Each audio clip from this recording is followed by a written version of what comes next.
Halo teman-teman Kembang Rumbia Channel, apa kabar? Semoga sehat selalu dimanapun kalian berada. Untuk pertama kalinya saya membuat video secara tatap muka, jadi harap maklum jika saya grogi.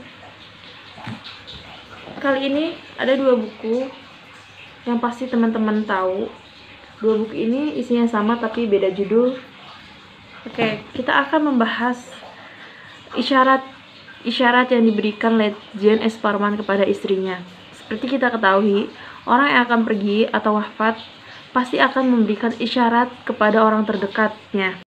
Isyarat pertama yang diberikan Jenderal S. Parman kepada istrinya dalam buku Kunang-Kunang Kebenaran di Langit Malam, halaman 52, setengah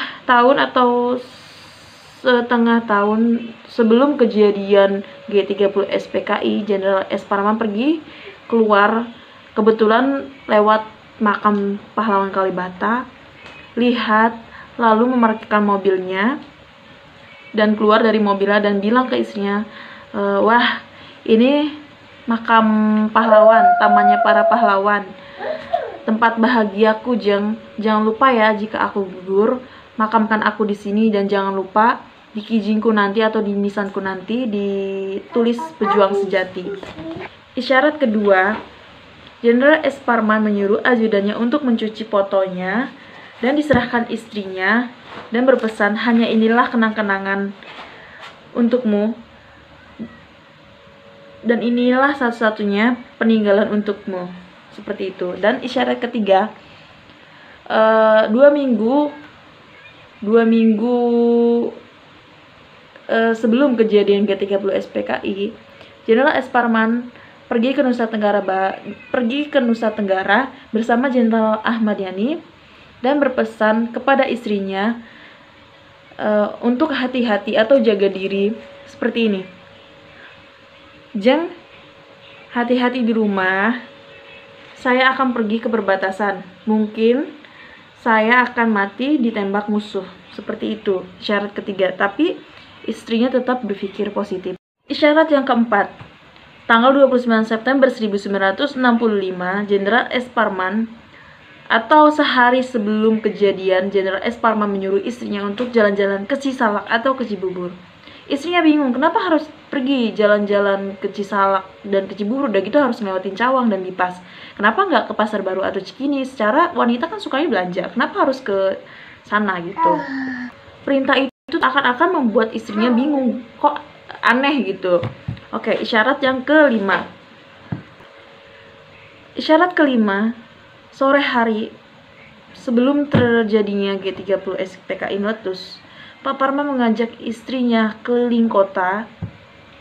Tapi Bu Parman bingung. Biasanya kalau ada sewaktu senggang, Pak Parman tuh kerja bakti atau diem di rumah main koleksi kereta apinya yang ada ruangan khusus, karena Jenderal S. Parman itu suka atau penghobi kereta api, mainan kereta api. Jadi istrinya tuh bingung, kok tumben gitu Pak Parman mengajak istrinya keliling kota di saat waktu senggang. Biasanya tuh suka kerja bakti. Isyarat keenam. Oh ya, sebelum isyarat ke-6, Pak Parman tuh biasanya susah tidur. Tidur tuh sebelum jam 12 malam baru akan tidur.